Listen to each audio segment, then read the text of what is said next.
CCN news एक पाऊल महाराष्ट्रासाठी। बुलढाणा जिल्ह्यात गेल्या महिनाभरापासून दरोडे व चोऱ्यांचं सत्र थांबत नाहीये। यामुळे मात्र पोलिसांच्या पेट्रोलिंग व नाकेबंदीवर प्रश्नचिन्ह निर्माण झालाय। जिल्ह्यातील नांदुरा तालुक्यातील काटी येथे दरोडेखोरांनी एका व्यक्तीची हत्या केली।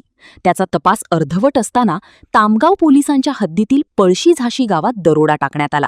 या घटनेचा तपास अद्यापही प्रलंबित असताना मध्यरात्री खामगाव शहरातील उच्चभ्रू समजल्या जाणाऱ्या आदर्शनगरमध्ये दरोडेखोरांनी 2 तास उच्छाद मांडला।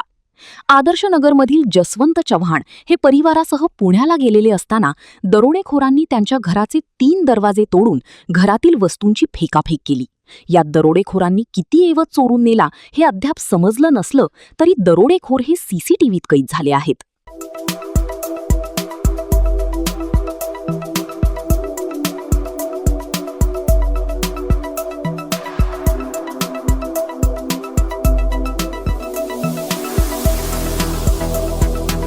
तसेच आपल्या भागातील महत्त्वाच्या बातम्या पाहण्यासाठी CCN न्यूज डेस्क चॅनलला सबस्क्राइब करा आणि बेल आयकॉन प्रेस करा।